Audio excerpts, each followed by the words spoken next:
Stampers, welcome back again to Country Road Stampers. Another little tip video today. I want to show you how to use our gift box punch board. I had this little gift I wanted to give to a friend of mine. It was just a small pin, but I needed some kind of nice box to put it in so I could figure out what size I wanted to fit the pin in and make this look just like a nice little fall gift. Even though the item isn't big, this makes it look much more pleasing to all decorate it up. Now this did not take much, one single sheet of cardstock and a few minutes to assemble, and I want to show you how easy that is to do. So we'll set that aside.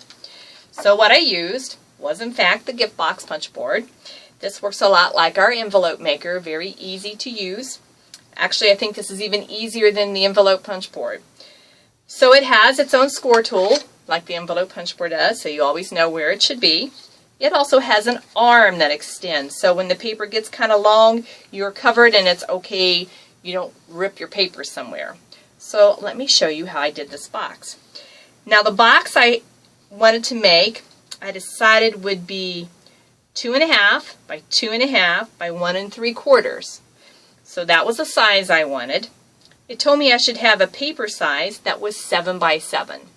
Then the next two columns told me a start line of medium and a diagonal line of small. So let me show you what that meant. Here is my 7 by 7 piece of cardstock. For my start line, remember it said medium. So right there is my start line. I'm just going to line this cardstock right up there. Now the first thing I have to do is punch, but I'm going to turn it around so I can make sure I see what I'm doing, and then I'll turn it around and show you after I do that. So I'm going to punch. Then I'm going to score, and I'm going to score horizontally and vertically. So I'll just, you can see this little corner right here. I'm just going to fit the score tool in there and score both ways. Okay, so I'm going out first, and you can just feel the groove. Your little score tool goes right down into that groove when you put it right up in that corner. So there are the first two lines, and you remember it had a measurement that said small diagonal line. So this is my diagonal area right here, small, medium, large, and extra large, and I'm going to use the small. So I just come right down till my line meets the first line that I drew. Now I'm going to rotate, so I go to the next corner. And again, my start line is medium, so I'll put it on medium. I'm going to punch, and then I'm going to score. Oh dear, I got out of the score line. I wasn't paying attention. There we go, still works. And then vertical line, then I got to do the diagonal line at small. Then I'm going to rotate it again. Medium. Go right across, down, and my diagonal line. Rotate it again, back to medium to start.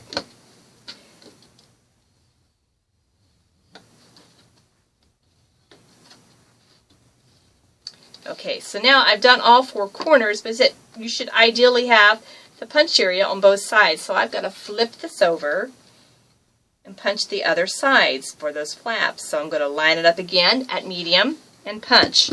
But I don't need to score because I've done all that. I'm going to rotate, go to the next corner, punch. I'm going to rotate, go to the next corner, and punch. And then rotate and go to the last corner and punch it. So now I have all four corners that are evenly punched, everything's scored, good to go. But there's one other little trick that we can do. Trying to figure out which way to put this so you can see it. You'll see this little section right here that you just slide your cardstock right up in that corner, and then you just punch. And you do that on all four ends, because this will help you to lock your box without using adhesive.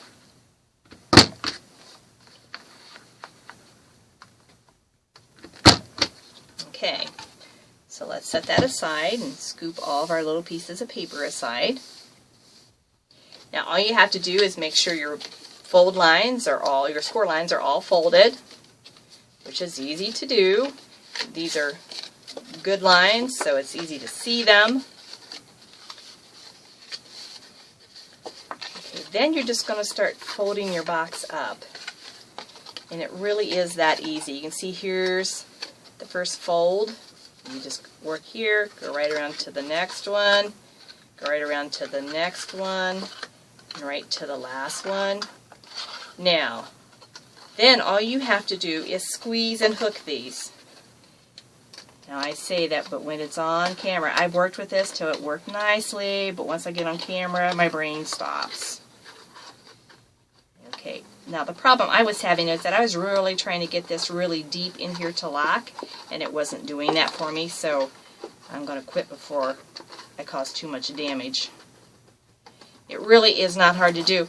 I've been doing this at the parties and then drawing a door prize for the customer who can latch it, because at convention, the guy who was showing me how to do it, he finally just took it from my hand and did it because he was tired of trying to get me to do it.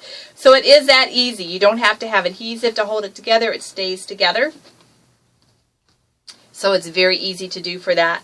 Then all you do is finish decorating it. I just used a piece of 12 by 1 inch DSP and just wrap that right around my box like so.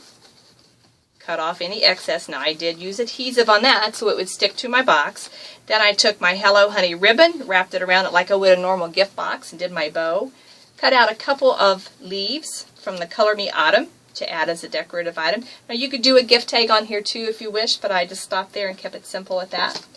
So nice, easy tool to use. The gift box punch board. Makes a great little box to put together. Don't have to get your adhesive out. All you need is your board and some cardstock. Thanks for stopping by.